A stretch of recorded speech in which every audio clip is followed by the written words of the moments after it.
Assalamualaikum warahmatullahi wabarakatuh. Para pemirsa, pemerhati sejarah dan penggiat sejarah yang kami hormati, baiklah, pada malam ini kita kembali melanjutkan sejarah perjuangan Mahmud Marzuki dan kawan-kawan part 2 atau bagian kedua.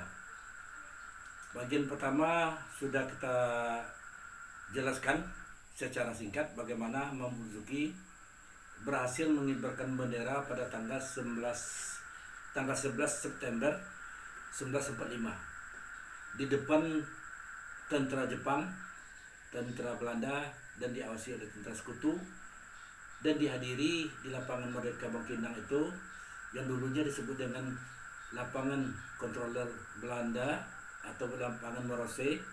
Kemudian di situ dihadiri oleh 2.400 peserta upacara yang terdiri dari warga masyarakat, mulai dari pemuda-pemuda, yang tua, laki-laki, perempuan, dan anak-anak. Di tengah hujan tersebutlah ya Mahmud Marzuki mengibarkan bendera. Sebetulnya bendera yang dikibarkan tadi sebelum dikibarkan itu ditandatangani di sudutnya oleh Buya Mahmud Marzuki, ya, ditandai. Kemudian setelah bendera dikibarkan, ya, sahabat-sahabat Mahmud Marzuki dan kawan-kawannya waktu itu akan mengadakan rapat, karena sesuai dengan petunjuk dari Jakarta bahwa akan dibentuk Komite Nasional Indonesia di tingkat daerah, KNI-nya, dan dibentuk pemerintahan daerah sesuai dengan instruksi Presiden Soekarno dan Hatta. Kemudian proklamasi itu disebarluaskan, hasil berita kemerdekaan disebarluaskan, dan ternyata berhasil disebarluaskan di toko-toko, di dinding rumah, di masjid, dan di pasar-pasar oleh pasukan kita, para pejuang kita yang tergabung dalam Hizbullah dan Harma Kampar. Nah, setelah bendera dikibarkan pada tanggal 11 September 1945 tersebut, disampaikanlah di ultimatum oleh Mahmud Marzuki, ya, bahwa siapa saja yang berani menurunkan bendera yang saya kibarkan ini, merah putih yang saya kibarkan ini, niscaya akan melihat banjirnya darah di lapangan ini. Waktu itu hujan lebat, ya, akhirnya setelah peserta acara kembali dengan tertib, kembali ke kampungnya masing-masing. Kemudian ditunjuklah beberapa orang pemuda mengawal bendera tersebut secara bergilir. Bendera tersebut dalam keadaan bagaimanapun tidak boleh dikibarkan, tidak boleh diturunkan. Ya, menurunkan bendera berarti sama dengan membubarkan kemerdekaan kembali. Jadi tetap dikibarkan, maka dijaga oleh pemuda. Yang di Air Tiris tetap berdiri di Air Tiris tanggal 9 September, ya, di Simpang Kubu itu. Yang di Kuok itu ada naik 2 di tiang bendera dan di tiang pada tanggal 26 dan tanggal 28 Agustus 1945. Nah, tetap berkibar. Kemudian yang terjadi bagaimana? Terjadi peristiwa besar di mana baik penjajah Belanda maupun penjajah Jepang tidak senang dengan berkibarnya bendera tadi. Berarti Indonesia sudah merdeka, berarti Kampar bergabung ke negara Republik Indonesia. Oleh sebab itu maka baik Belanda maupun Jepang mencari saat-saat yang tepat untuk menurunkan bendera itu. Maka terjadilah, ya, beberapa hari setelah itu, tahu-tahunya bendera hilang dari tiang. Pelakunya tidak diketahui sampai sekarang apakah penjajah Belanda atau tentara Jepang. Yang jelas bendera tidak ada lagi di tiangnya. Mendengar informasi ini, pimpinan Laskar Hizbullah Bapak Mahmud Marzuki, ya, marah dan mengumpulkan kawan-kawannya, Buya Hamzah Yunus, Al-Latif Attar, Engku Ayub Sarapi, Engku Nazir, kemudian Mama Amin, kemudian lagi atau Malik Yahya, dan lain-lain sebagainya, dan kawan itu dikumpulkan. Bagaimana? Akhirnya diapakanlah oleh pemuda, mereka bergerilya. Artinya bergerilya mencari siapa pelaku penurunan bendera yang dikibarkan tanggal 11 September tersebut. Nah, di saat mereka bergerilya di Kuok, pemuda-pemuda menjaga itu juga bendera di Pasar Kuok, kemudian mengawasi di sekitar sana. Kemudian pemuda yang ada di Bangkinang, pasukan Hizbullah yang ada di Bangkinang berjaga-jaga di Bangkinang. Kemudian demikian juga yang di Etiris berjaga-jaga di Pasar Etiris mencari kalau ada Belanda masuk ataupun ada Jepang masuk, itu mereka stop gitu. Nah, sebelum peristiwa ini terjadi, pernah juga dulu sewaktu mereka sebelum terjadi insiden antara Indonesia dengan Jepang, terjadilah insiden antara pasukan Hizbullah ataupun Harimau Kampar yang berjaga-jaga tersebut. Mereka survei keliling Bangkinang sampai ke Stanum. Ya, sampai ke Stanum, mereka lihat tentara Inggris di bawah pimpinan Langley, utusan PBB, ya, atas nama utusan PBB, mereka datang dengan rombongan, ya, satu mobil jeep, ya, kemudian diikuti oleh prajurit di belakangnya, ya, mobil lagi, ya. Kemudian bendera yang dikibarkan tadi adalah bendera merah, putih, biru. Artinya kan bendera Belanda. Oleh sebab itu, para pejuang kita yang ditunjuk oleh Mahmud Marzuki kan mau mengadakan rapat pembentukan KNPI. Bukan KNPI, KNIP. Komite Nasional Indonesia Pusat di Jakarta, tapi ini akan dibentuk di daerah. Maka pemuda pejuang tadi dengan kawan-kawan dan rombongan dengan persenjataan apa adanya, senjata sederhana, mereka datang ke Stanum, ke tempat markas Belanda yang ada di Stanum. Dan ternyata pasukan PBB di bawah Langley, Mayor Langley dari Inggris, ya, hadir situ, ditahan oleh pemuda kita. Stop, harus berhenti. Kenapa? Tentara kita mau menggeledah. Kenapa bendera Belanda dikibarkan? Indonesia sudah merdeka. Nah, langsung pimpinan PBB tadi, Langley tadi, marah bahwa kami kesini ini adalah untuk melucuti senjata Jepang. Yang kedua, untuk mengembalikan tawanan Belanda yang ada di Stanum ini dan di Bangkinang untuk dikembalikan ke negaranya masing-masing. Nah, jadi pemuda kita waktu itu dipimpin oleh Muhammad Amin dan kawan-kawan Arifin Ruslan, mereka tidak percaya di mana bendera merah putih. Dia tidak tahu. Tentara Inggris tidak tahu menahu masalah itu. Jadi pimpinan tentara sekutu Mayor Langley tadi, mereka heran, kok ada keberanian. Tentara sekutu baru menang dalam Perang Dunia Kedua selama 6 tahun kan, 1936 sampai 11 berapa tuh? Sampai 1945, 1939 ya, 6 tahun kalau tidak salah. Dan perang tadi mereka menang lawan Jepang dan Jerman. Ternyata kok datang ke Bangkinang, ke Kampar, kok ada pemuda yang nekat menghalangi perjalanan tentara sekutu tadi. Awalnya mereka tidak mau.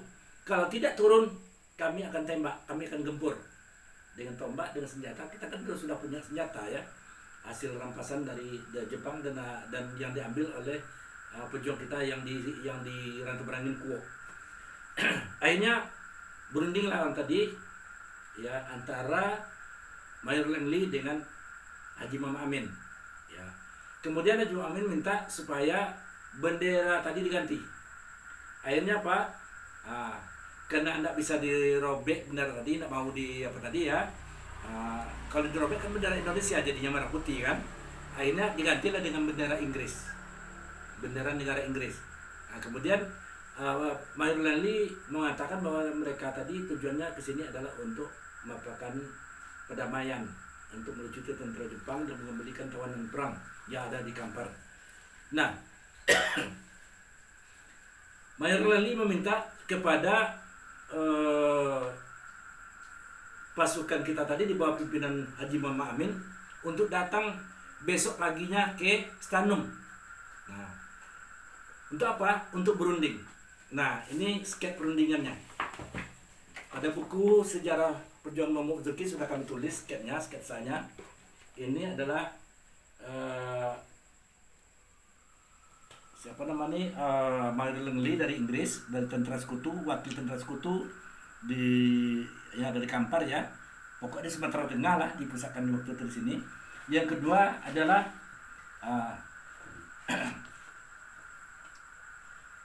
di sini tulis Medan, ya, pegawai rumah sakit sebagai juru bicara, kemudian juga Haji Mamen sebagai pemimpinan pejuang kita, kemudian Jamat Datuk Majolelo pemimpin kalau tidak salah dia pos di Bangkinang. Ini ada 4 orang nih.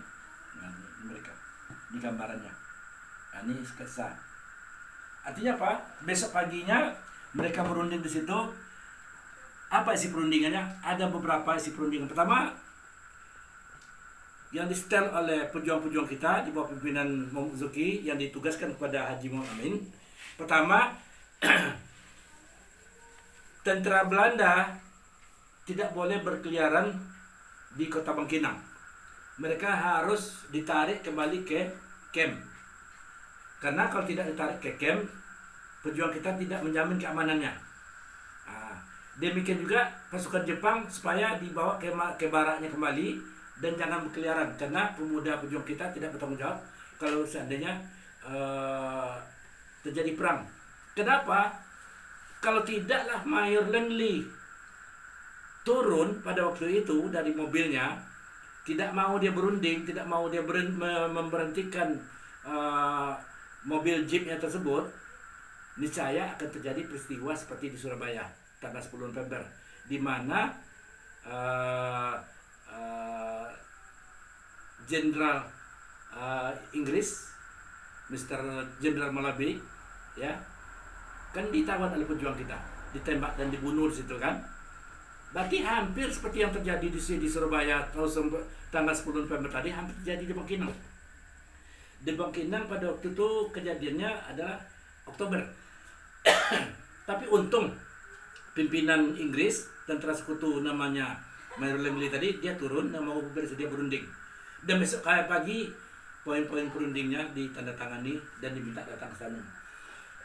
Maka bentrok antara kekuatan pemuda pejuang kita dengan tentara sekutu tadi, tentara Belanda, tentara Nika memboncengi tentara Inggris. Akhirnya mereka melakukan perundingan di Stadion Bangkinang. Seperti yang kita lihat dalam sketch tadi. Dalam buku ini halaman 119 yang sudah kita muat di sini. Isi perundingannya ada di sini. Apa isi perundingannya tadi adalah semua pasukan Belanda ataupun tawanan dari Jepang yang bertebaran di Kampar, karena mereka tuh karena sudah lama ya dipenjarakan, mereka lapar, belanja ke Tiris dan ke Bangkinang, agar tarik kembali ke Bangkinang. Yang kedua, mereka dibolehkan belanja ke sekitar Bangkinang dengan radius hanya 100 meter. Artinya apa? Dari camp Browen Camp yang tadinya tempat tawanan wanita tadi itu, yang awalnya adalah markas militer Belanda yang dipakai oleh Jepang sebagai tempat menawan pasukan sekutu tadi, ya, itu dari situ tadi lokasinya diameternya hanya 100 meter. Artinya apa? Tentara sekutu, tentara Belanda, dan tentara dari 23 negara yang ada di apa tadi, itu mereka sudah tertawan dengan radius 100 meter. Nah, kemudian siapa bertanya? Maaf, kena gangguan kesehatan, kena hujan ya. Nah, Mayor Lengli bertanya, bagaimana logistik daripada pasukan yang banyak ini, ribuan, 10.000 lebih, bagaimana kami dapat kalau seandainya orang ini tidak bisa keluar? Maka diputuskanlah untuk khusus beras dan makanan pokok itu pemerintah Belanda boleh membelinya ke Pekanbaru, silakan apa segala macam ya, dengan dikawal diawasi oleh pemuda kita. Tapi kalau yang makanan seperti sayur-sayuran, telur, garam dan segala macamnya, gula, itu pemuda kita, masyarakat kita yang mengantarin ke sana, menjual ke sana. Silakanlah dibeli. Jadi para pemuda yang datang dari Bangkinang seberang tadi bawa sayur-sayuran, bawa telur, mereka berjualan sampai situ. Bahkan kena laparnya orang tadi, itulah mereka memborong, tidak ada duit, cincinnya dikasih demi dapatkan nasi bungkus misalnya atau telur. Nah, dalam suasana seperti itu itulah terjadinya peristiwa yang mencekam di Bangkinang tadi, hampir seperti 10 November di Surabaya, tapi tak jadi bentrok. Kemudian pemuda kita di sebelah sana berjuang, dia kan patroli tadi keliling kota Bangkinang kan, Kuok, Bangkinang, Tiris, ya. Kemudian di Bangkinang patroli pula.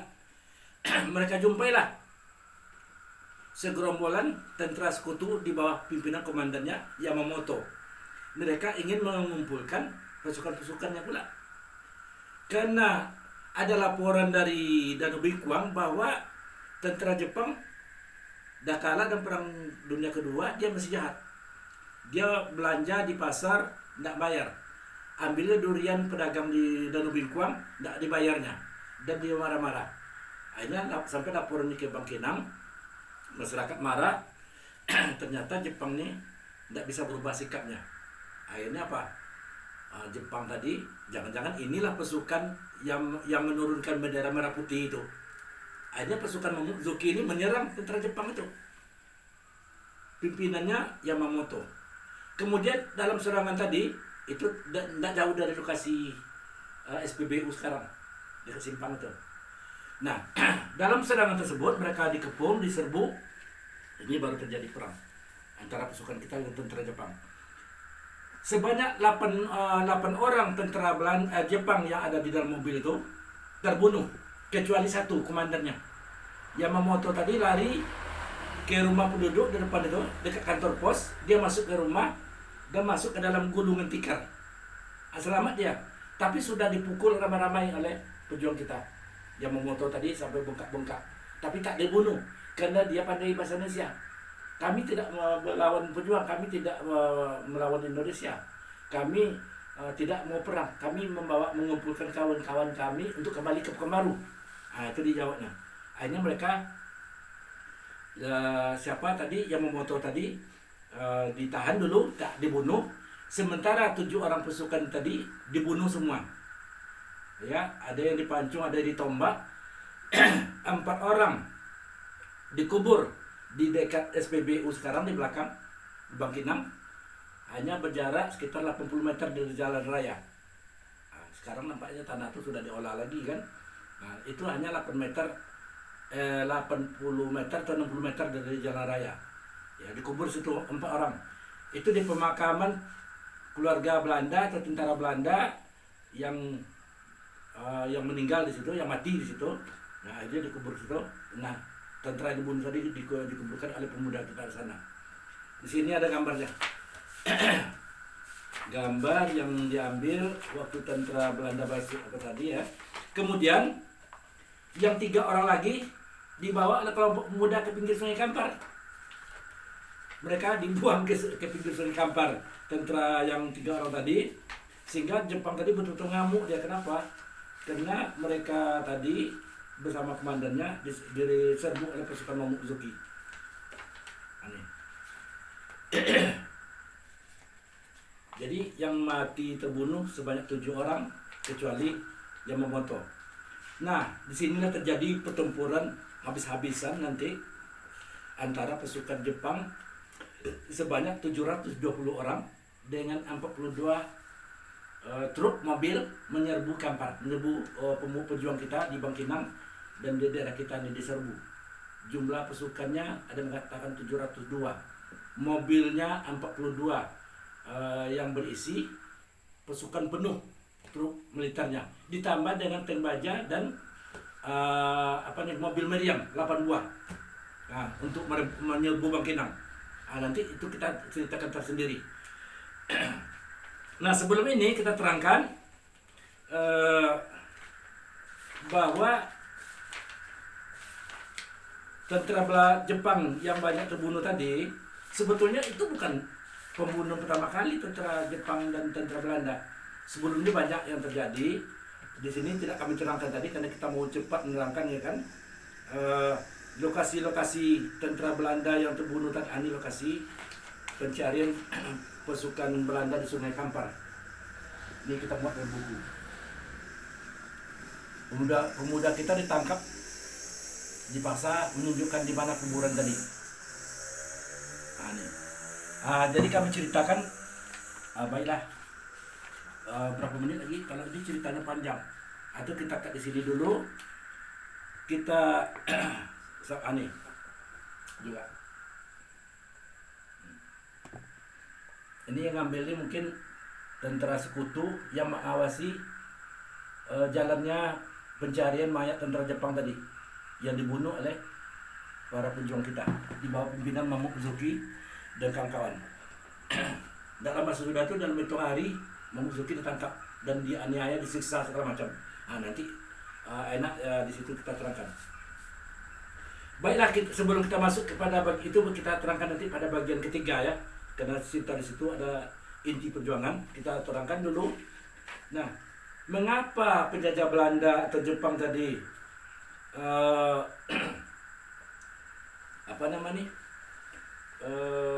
selalu bentrok dengan para pejuang kita, dan ternyata Mamozuki dan kawan-kawan tidak bisa ditangkap walaupun terjadi perang. Jawabannya adalah bahwa Mamozuki dan kawan-kawannya sudah membentuk rute perang gerilya. Itu yang sebetulnya kuncinya, yaitu di seberang Sungai Kampar. Jaraknya antara 100 sampai 400 meter memanjang, mulai dari kilometer 8 itu, kilometer dari Batu Langka itu, ya, terus ke Desa Silam, ya, terus ke Rantau Berangin, terus masuk ke Kuok, di seberang Kuok tadi, terus sampai ke Salo sampai ke Bangkinang, sampai ke El Tiris, sampai ke Rumbio, sampai ke Kampa, sampai terusnya belakang Danau Bingkuang, terus akhirnya sampai mengarah ke Pekanbaru. Sekitar 75 kilo itu rute gerilya pasukan pejuang kita yang tidak pernah dikuasai oleh penjajah, baik itu penjajah Jepang maupun penjajah Belanda. Inilah hebatnya rute perang gerilya pasukan kita tadi. Hanya bisa dimasuki satu kali oleh tentara Jepang sampai siang, yang satu kali oleh tentara Belanda, tapi habis tentara Belanda tadi, ya, karena begitu dia menyeberang Sungai Kampar, mereka habis, ya, oleh pejuang-pejuang kita. Jadi mereka takut menyeberang rute gerilya tadi. Disitulah pejuang-pejuang kita bolak-balik, karena di situ ada kekuatan. Apa kekuatannya? Pertama, kita punya benteng alam berupa Sungai Kampar yang terkenal arusnya deras, ya kan? Lebar sungainya, dalam dulunya. Kemudian benteng lainnya adalah adanya bukit-bukit, koto-koto atau hutan-hutan sekitar itu. Ada koto, kan ada hutan itu. Disitulah pejuang kita melakukan serangan mendadak para pasukan gerilya kita yang banyak menewaskan para pejuang. Jadi makanya penjajah Jepang maupun Belanda tidak berani masuk ke rute gerilya sepanjang 70 km di seberang Sungai Kampar tersebut, sebelah sana.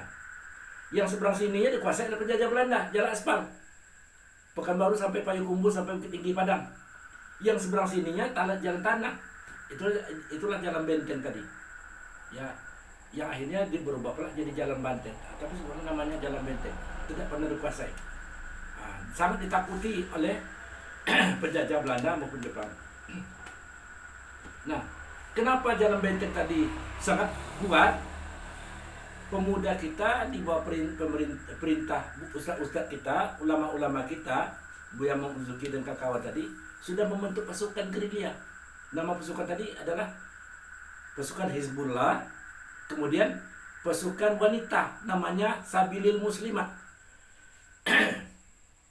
Sabilil Muslimah itu tadi dia bermarkas di Kampung Baru Kuok, Langgam, di Nusa Bodang. Sementara pasukan-pasukan lainnya di Artiris, dia berpusat di KPG 2, yaitu di Muara Jalai, atau disebut dalam dapur umum Muara Jalai sebagai KPG 2. KPG itu adalah Komando Perang Gerilya di Tiris Merojala. Di sini ada gambarnya, kami coba cari dulu.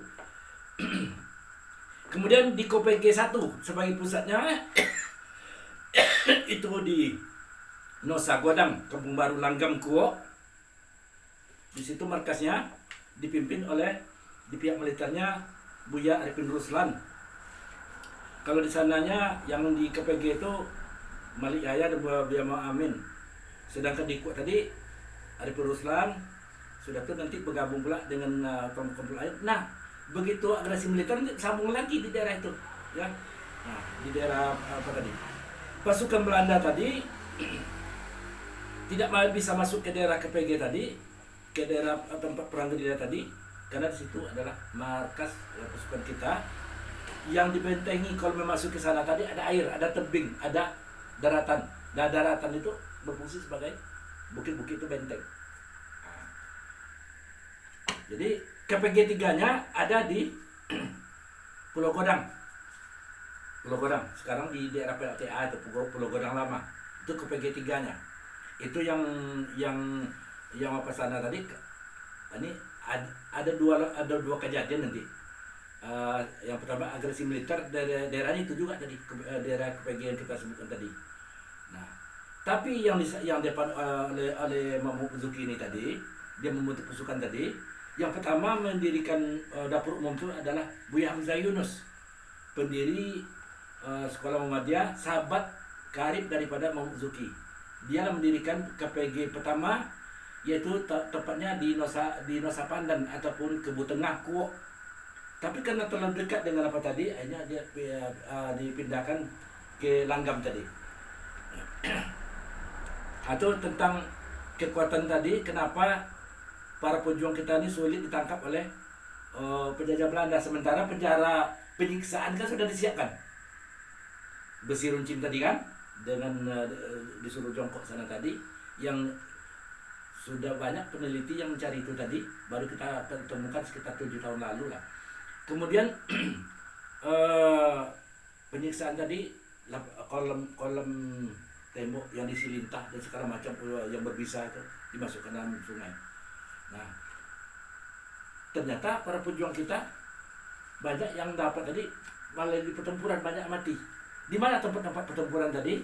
Di antaranya adalah di Rantau Berangin selalu itu, dekat Lubang Kolam, dekat benteng yang dibuat oleh Datuk Tabano dulu, Lubang Kolam, Rantau Berangin, Luncuran Kuok, Lereng Kuok, kemudian lagi di Salo di daerah dekat SPBU itu, Salonge, dekat Boncombai. Nah, itu daerah pertempuran, daerah pendakian itu selalu ditunggu oleh pejuang-pejuang kita. Kemudian daerah mana lagi? Sampai ke Bangkinang, daerah Standum itu tadi, dan Batu Belah Etiris dan Jawi-Jawi Kamparumbio. Daerah itu tadi. Jadi daerah-daerah tadi, daerah yang dikuasai oleh penjajah Belanda dengan persenjataan lengkap. Jadi pasukan kita tuh menyerang dengan tiba-tiba, enggak susah untuk nangkapnya. Kecuali pada tahun suatu agresi militer Belanda pernah ketangkap sebanyak 39 pemuda kita ditangkap, mulai dari Kuok tadi itu dikumpulkan sampai ke Bangkinang, Etiris, dibunuh oleh Belanda sebanyak 39 orang, dikuburkan secara massal di Jawi-Jawi. Itu yang ketangkap. Sementara pejuang kita ini banyak yang kalau dia terbunuh gitu. Ada yang ketangkap ada, tapi kebanyakan mereka itu terbunuh. Karena kalau ketangkap itu seperti Datuk Tabano ketangkap kan, akhirnya dia terbunuh. Sudah itu lagi 1000 gara ketangkap, tapi ndak gugur deh, masih karena dia punya ilmu tadi. Maka dasar itu tadilah disiapkan ruang penyiksaan yang sadis seperti yang kita katakan, yang orang banyak nggak tahu tadi itu. Karena pejuang-pejuang kita tadi banyak yang punya ilmu dalam gitu. Dan ternyata mereka, nanti kita terangkan sejarah panjang nanti di antara pejuang-pejuang itu tadi, bisa kita sebutkan satu persatu. Ini pasukan Belanda di bawah pimpinan Yamamoto yang mau menyerbu Bangkinang. Ini Dino Aritaba nih mencarikan data-data kemarin, kita masukkan dalam buku ini. Salah satu tim daripada TP2GD. Nah, ini sudah ada data-data yang diambil bahwa menjelang merebut Bangkinang, kena Yamamoto diserbu tadi, akhirnya pasukan Jepang mengirimkan pasukan. Berapa menit lagi? Kita lanjut. Masih bisa 10 menit. Ya, masih ada tersisa sedikit. Ini supaya ceritanya jangan terputus ya. Menjelang Bangkinang diserbu oleh pasukan Jepang yang sudah sangat marah karena merasa terhina bahwa komandan mereka itu disiksa tersebut dan 8 orang kawannya terbunuh tadi. Akhirnya masyarakat Bangkinang diultimatum supaya menyerahkan Mahmud Marzuki hidup-hidup. Mahmud Marzuki, Buya Hamzah Yunus, Arifin Ruslan, Muhammad Yamin, Malik Yahya dan segala macam tadi, termasuk Ayub Surapi dan lain-lain para pejuang kita tadi supaya diserahkan hidup-hidup. Nah, pejuang kita tak mau. Akhirnya kemana? Tak tahu. Akhirnya Bangkinang diserbu. Berapa kekuatan tadi? 42 truk berisi penuh tentara ditambah dengan beberapa truk lagi. Kemudian ada lagi senjata berat ya, artileri dan tambah dengan 8 buah meriam. Nah, jadi karena berhubung waktu singkat, kita lanjutkan lagi nanti part 3. Peristiwa pertempuran tadi, karena pada bagian ini masyarakat Bangkinang diserbu, ditangkap, diseret, dibawa ke lapangan, disiksa, meriam ditembakkan ke batang kapas ya, sehingga ditembakkan di atas kepala masyarakat sehingga telinga pundak budak kita banyak yang berdarah dan banyak yang pingsan, supaya menunjukkan di mana Mahmud Marzuki. Besok tuh baru Mahmud Marzuki ketangkap, disiksa dan kawan-kawan. Nanti kita lanjutkan lagi. Mudah-mudahan kawan-kawan pecinta sejarah tertarik dengan masalah ini. Ya, cuma kami tadi kurang konsentrasi karena gangguan kesehatan karena hujan ya. Sementara banyak yang minta sejarah supaya dijelaskan pada generasi muda. Ini kesempatan kami terangkan. Terima kasih. Assalamualaikum warahmatullahi wabarakatuh.